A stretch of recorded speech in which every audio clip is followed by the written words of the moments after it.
Most people think you're either born smart or you're not, or talented, gifted. Your destiny is almost predetermined. Like you can't manufacture new skills or change your outlook on life.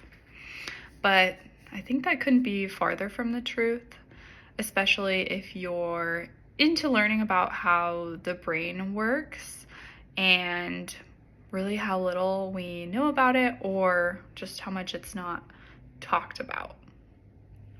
I've been reading some books recently on like belief and self-help and all of that fun stuff.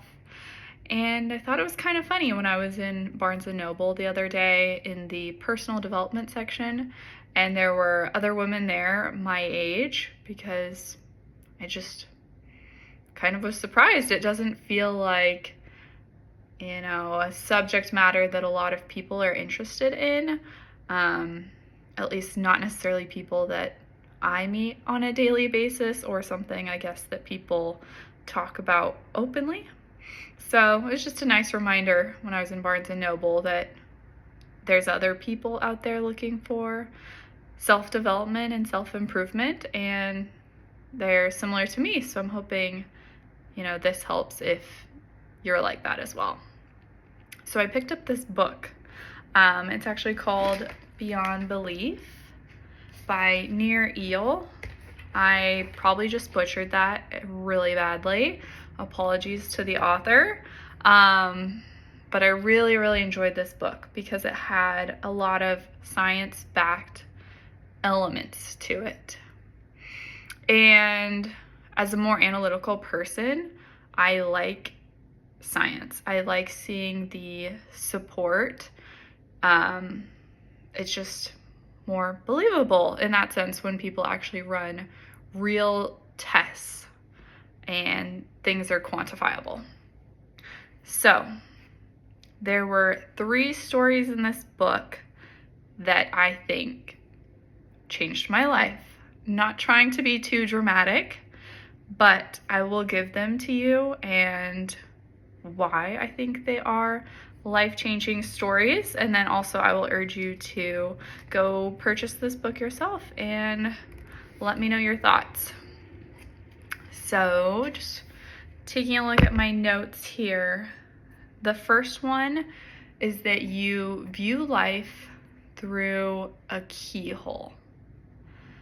Basically, your brain can't process all of the information that it's getting inundated with every second. It can only process like 50 bits of data every second, and your senses are taking in 11 million bits of data per second. So you're just constantly overwhelmed. It's like no wonder we feel anxious and overwhelmed in modern society, especially when normal senses are just processing the outdoors and people and interactions, but now we even have the notifications blaring at us from our phone, and we're only capable of processing 50 bits, but we're getting hit with 11 million bits of information. So what your brain is doing is it's filtering this information, and you are only looking through a keyhole, just a sliver, because you can only process that much information. This makes so much sense as to why 2 people can experience the same exact situation but feel completely differently about it, view things differently, and interpret the same words differently. I think this is just so important to keep in mind with people going forward, that maybe their bits that they processed were different than yours, and they're just looking at it differently. I also think this is really important when it comes to having a positive outlook. It's kind of like looking around what can you find the good in? Like, there's so much around you, but you're only zooming in on the negative. Challenge yourself to look for the positive. I started doing this on my walks, actually. I just started challenging myself to look for things that I wasn't previously looking for. And it's kind of silly, but I was just like, the roof lines on all of these homes, I don't know, they're really pretty. It's just, I'd never looked up before. I was like, do I look down a lot when I walk? And I've never seen these roof lines. So just changing your perspective on things and seeking new things out, I think, is really, really interesting concept, and it'll help you in your outlook, definitely. And then the second concept being rumination. So essentially, people who are analytical tend to overthink things and really drill in to situations and ruminate on them because they think that thinking about them is solving them, but it's really not, and it feels very productive. Ruminating feels extremely productive. So it's kind of addictive because you're getting a feedback loop in your brain that you're solving something, but you're really not. You can't change the past either. So there's literally no point on ruminating on it. Technically, from a scientific standpoint, habitual rumination strengthens brain patterns that keep you stuck and unhappy. It literally results in increased brain activity. So that's why we feel like we're doing something. We feel like we're solving it, but we're really not. We're not getting anywhere. It also said when you ruminate, you selectively direct your attention toward evidence that confirms your negative beliefs while filtering out contradictory information. So similar to the keyhole, you're just focusing on those 50 bits of negative information. Okay, and the last experiment that he cited in the book that I thought was absolutely amazing and I had never heard of before was the Dartmouth scar experiment. So basically, there was an experiment run where individuals came in and makeup artists put significant scars on their faces, and they were going to go for a job interview. So they put these scars on their faces, had them get up, look in the mirror, and see the scar, and then they were like, oh, let me just do one quick touch-up on the scar before your interview. During that touch-up, the makeup artist actually removed the scars, and the individuals didn't know it because they were just immediately sent into the interview room and didn't get a chance to look at themselves again in the mirror before going in. When the interview was over, they had the individuals in the case study recap the interview, and they all reported heightened prejudice, rudeness, and staring from the interviewer.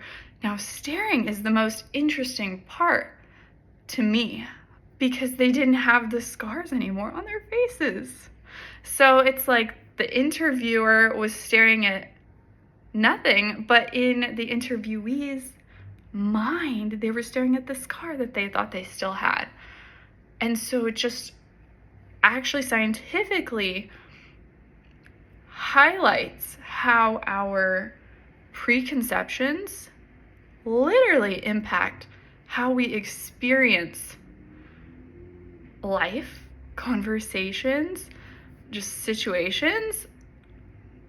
that one, it was just mind-blowing to me. The fact that they didn't have these scars on their faces anymore.